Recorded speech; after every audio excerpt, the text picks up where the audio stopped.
Hello everyone. आज हम start करते हैं एक बहुत ही अति महत्वपूर्ण थ्योरम क्लास 9th की, जिसे बोलते हैं मिड पॉइंट थ्योरम। ये आपके एग्जाम पॉइंट ऑफ व्यू से इतनी इंपॉर्टेंट है, एक ये वाली और एक सर्कल की एंगल सबटेंडेड एट सेंटर।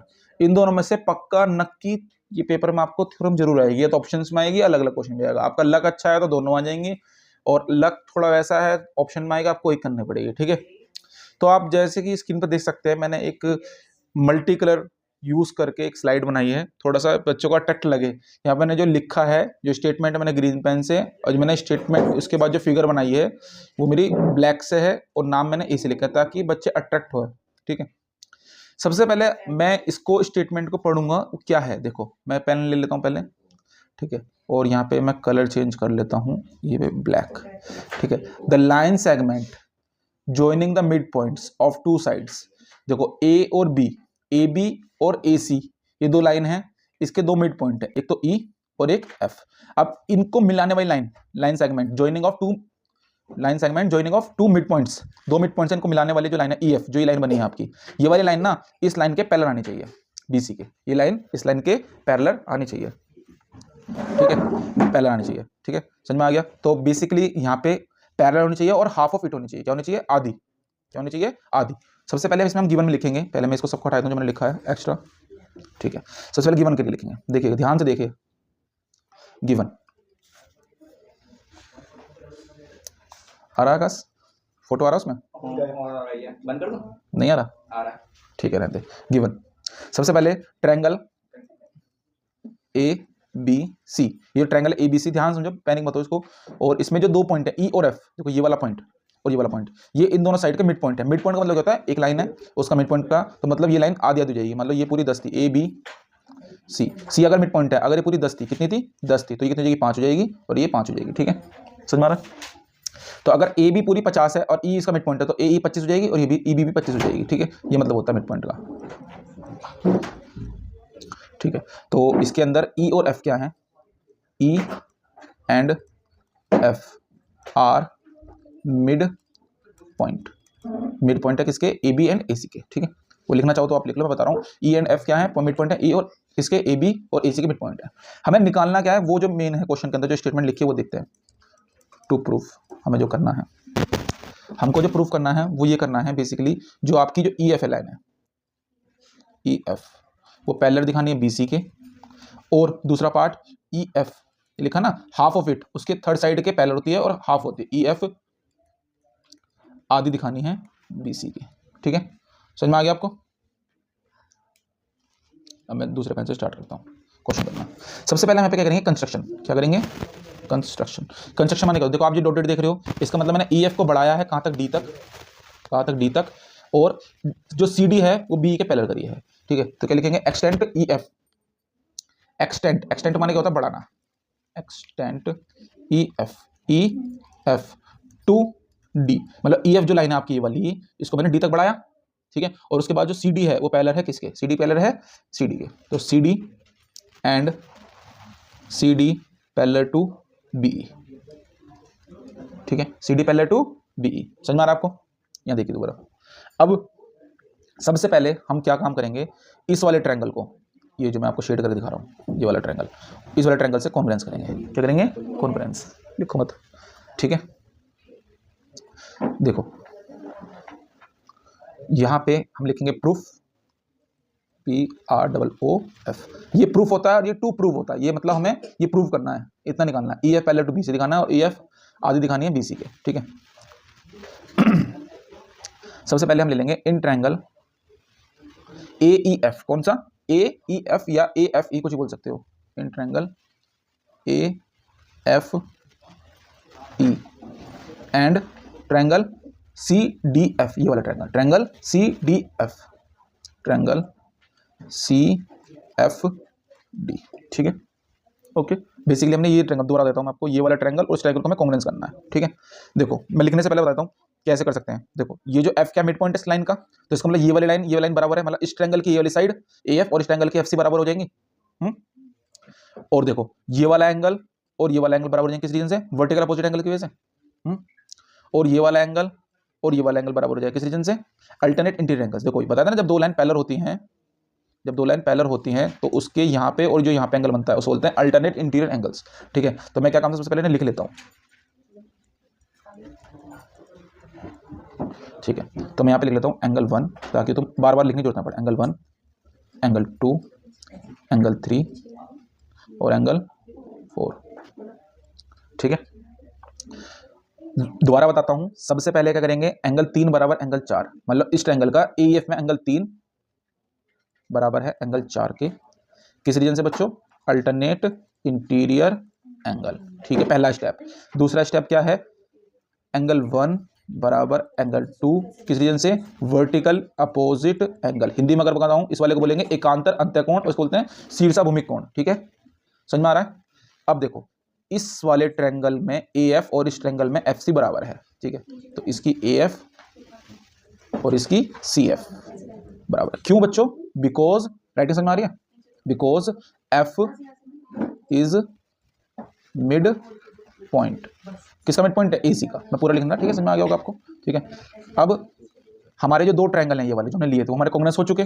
ठीक है, कमेंट करके बताओ किस रीजन से ये कॉन्ग्रेंस हुए हैं, किस नियम से, मेरे लिखने से पहले। अगर आप मेरी वीडियो वैसे देख रहे हो तो रिप्लाई करके बताओ। AFE कॉन्ग्रेंस हो गया, ये कौन सा साइन है, किस रीजन से, CFD के। किस रीजन से, CFD। किस रीजन से, CFD। रीजन क्या है भाई, देखो ये एक ट्रायंगल है, इसकी यहाँ पे भी एंगल है और यहाँ पे भी एंगल है, मतलब दो एंगल और एक साइड है। ये ट्रायंगल है, इसमें यहाँ पे एंगल, यहाँ पे एंगल, तो कौन सी लेगी, ASA, angle side angle rule से। ठीक है, तो जब हमारे दो ट्रायंगल कॉन्ग्रेंस हो जाते हैं तो उसके बचे हुए पार्टी बराबर हो जाते हैं। तो मैं कह सकता हूं इस ट्रायंगल में की ये वाली साइड इस साइड के बराबर हो जाएगी और इस ट्रायंगल ये वाली साइड उस साइड के बराबर हो जाएगी।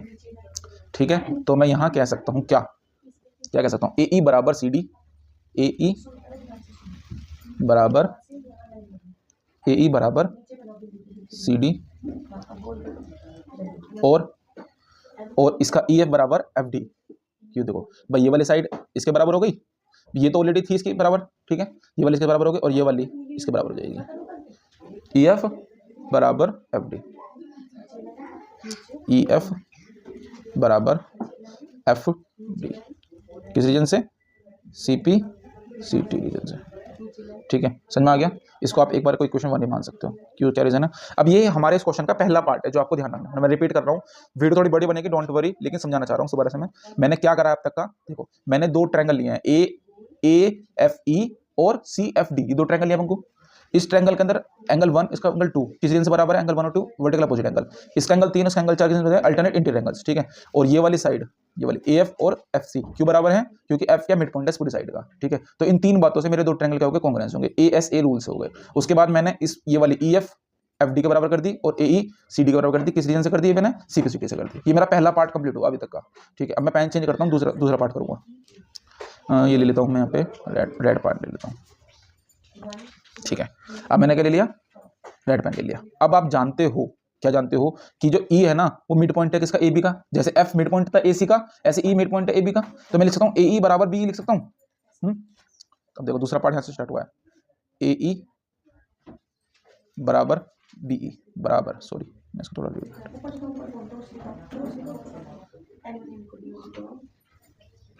AE बराबर BE, ये अगला पार्ट स्टार्ट कर रहा है, इसलिए मैं ताकि दूसरे पेन से स्टार्ट पता लगे कि दूसरा पार्ट स्टार्ट हुआ, AE बराबर BE। इसको मैं क्या लिख सकता हूँ, क्यों बराबर है पूछा, क्योंकि E is mid point. E क्या है, इज, जैसे मैंने लिखा ना, F इज मिड पॉइंट, ऐसे लिखेंगे मिड पॉइंट। ठीक है, इसको मैं क्वेश्चन 2 मान लेता हूँ। अब जरा आप ध्यान से देखो, यहां मैंने क्या लिखा, AE बराबर CD और यहां लिखा AE बराबर BE। आप देखो दोनों इक्वेशन में, फ्रॉम इक्वेशन 1 और 2 से मैं क्या कह सकता हूं, तो फ्रॉम इक्वेशन 1, फ्रॉम इक्वेशन, या फिर बाय इक्वेशन लिख सकते हो तुम, by equation 1 and 2, by equation 1 and 2 मैं ये कह सकता हूं कि हमारा देखो AE बराबर CD और AE बराबर E, जब दोनों AE बराबर हैं तो मतलब CD बराबर BE तो हो सकता है बच्चों। तो CD बराबर BE, CD देखो CD ये वाला साइड इस साइड के बराबर हो सकती है। ठीक है, और CD पैरेलल हो गई किसके, BE के। ठीक है, सी डी बराबर होगी बीई के और सी डी पैरेलल होगी बीई के। ठीक है, तो अगर किसी भी क्वाड्रिलेटरल की, अब देखो यहाँ पे देखो इस ट्रायंगल देखो, सी डी बराबर ये वाली साइड बराबर होगी बीई के और सी डी पैरेलल होगी बीई के। हम इन दो साइड की बात कर रहे हैं। तो इसका मतलब आप ये कह सकते हो बी सी डी ई, क्या बोल सकते हो, बी सी डी ई वो क्या है, पैरेललोग्राम है। अगर किसी भी क्वाड्रिलेटरल की दो साइड, अपोजिट दो साइड बराबर भी है और पैरेलल भी है, तो इसका मतलब वो क्या होती हैं, वो एक पैरेललोग्राम बना रही है, वो एक पैरेललोग्राम। ठीक है, तो मैं यहाँ कह सकता हूँ लाइन डाल के, मैं लिख सकता हूँ, लाइन डाल लेता हूँ, स्ट्रेट लाइन खींच लेता हूँ। ठीक है, ठीक है,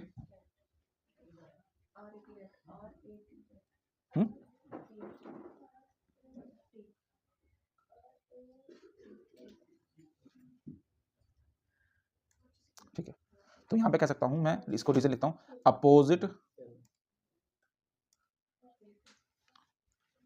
opposite sides are equal and parallel, opposite sides are equal and parallel. तो ये क्या हो जाएगा, ऑफ अपोजिट साइड्स इक्वल और पैरेलल है, मतलब बराबर भी हैं और हिंदी में समांतर भी हैं। तो क्या हो जाएगा, तो इसका मतलब B C D E is a parallelogram. क्या हुआ है, समांतर चतुर्भुज, पैरेललोग्राम,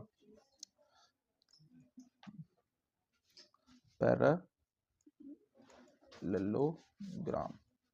तो मैं बोल सकता हूँ समांतर चतुर्भुज कह सकते हो। ठीक है, अब ये हमारा पहला पार्ट, ये हमारा दूसरा पार्ट, और हमारा तीसरा पार्ट हमारा क्या कहता है सुनो। अभी दूसरे पार्ट में एक लाइन और मिसिंग है। हमारा पहला पार्ट जो था इतना ई एफ बराबर पहले दिखाने बीसी के। अब आप कह सकते हो कि हमारी जो ये ई एफ है ना, जो देखो ये वाली साइड इसके पैरेलल हो गई, तो इसका मतलब ये वाली पूरी साइड भी तो इसके पैरेलल होगी बीसी के। पैरेललोग्राम की अपोजिट साइड तो ये भी हैं और ये भी, ये दोनों साइड अपोजिट साइड है और ये वाली। तो मैं कह सकता हूं कि ई एफ पैरेलल हो गई किसके, बीसी के। ई एफ पैरेलल होगी किसके, बीसी के। ठीक है, तो जो हमारा पहला पार्ट था जो मैं निकालना था ये वाला, वो मैंने दिखा दिया, वो हमने दिखा दिया। ठीक है, ये हमारे क्वेश्चन का पहला पार्ट है, पीले वाला लाल वाला से मेरा सेकंड पार्ट है। तीसरा पार्ट जिसको मेरे को इस सूत्र से निकाला, उसको मैं अलग पैसे करता हूँ। ठीक है, मल्टी कलर में इसलिए ताकि वो अट्रैक्ट दिखे और आप क्लासीफाई भी कर पाओ कि वो सही हो रहा है या नहीं हो रहा है। ठीक है, ठीक, रिपीट करता हूँ दोबारा से। पैरेललोग्राम की प्रॉपर्टी क्या होती है, अपोजिट साइड बराबर भी होती है और पैरेलल भी होती है। तो जब मेरी बीई पैरेलल हो गई थी सीडी के, मैं यहाँ पे मोटा मोटा दिखाता हूँ ताकि मैं काट दूँ, ये वाली साइड इस साइड की जब हमारी पैरेलल हो गई थी, तो बेसिकली मेरी ये वाली साइड तो इस साइड की पैरेलल होगी। तो इसी रीजन से मैंने ई एफ पैरेलल कर दी बीसी के। ठीक है, मैं काट देता हूँ इतना। ठीक है, अब देखो इस वाले पार्ट को दिखाने के लिए मैं क्या करूंगा, जब मेरी ई एफ पैरेलल है किसके, बीसी के, तो मैं यहां से कह सकता हूं ई डी पैरेलल, क्योंकि पैरेललोग्राम है, क्या है ये पैरेललोग्राम, तो मैं यहां पे कह सकता हूं ई डी बराबर बीसी के, क्योंकि पैरेललोग्राम है। पैरेललोग्राम के साइड बराबर होती है ना, तो मेरी ये वाली साइड ये वाली साइड जो देख रहे हो ये बराबर होगी बीसी के। होगी नहीं बराबर भी होगी, पैरेलल भी होगी, क्योंकि पैरेललोग्राम है। ठीक है, इस ज्योमेट्री में ये होता है, रीजन पहले पता होना चाहिए हमें। ठीक है, ईडी बराबर होगी बीसी के। ठीक है, हमको समझ में आ गया। ठीक है, अब मैं इस पूरी ईडी को दो हिस्सों में लिखूंगा, कैसे सर, बता रहा हूं। अब मैं इसको लिख सकता हूं ई एफ बराबर F D, E F plus दो हिस्सों तोड़ लिख दिया भाई, मेरी पूरी ईडी थी, इस डी को मैंने E F plus F D बराबर बीसी। ठीक है, अब मेरी जो पूरी ईडी थी ये डी है, इसको मैंने दो से तोड़ लिया, E F plus F D है भाई, पूरे यहां से जो यहां तक जो थी मैंने आधा तक लिख लिया इसको। ठीक है, अब मैं ई एफ को तो ई एफ ही रहने देता हूं, ई एफ को मैं ई एफ ही रहने देता हूं, और एफ डी की जगह भी देखो, यहाँ देखो आप यहाँ पे इक्वेशन देखो, ई एफ बराबर एफ डी था और ई एफ को तो मैं एफ डी की जगह तो ई एफ लिख सकता हूँ, सिंपलिसिटी मैंने प्रूफ कर देता है। यहाँ देखो आप, तो एफ डी को भी मैं लिख लेता हूँ, ई एफ ही लिख लेता हूँ बराबर BC. E F two E F बराबर बीसी, तो ये दो आ जाएगा नीचे, तो बेसिकली आपका जो ई एफ हो जाएगा किसके बराबर हो जाएगा, बीसी का आधा हो जाएगा, ये नीचे आ जाएगा। तो इस तरीके से आपने ये वाला पार्ट भी प्रूव कर लिया है। ठीक है, तो बेसिकली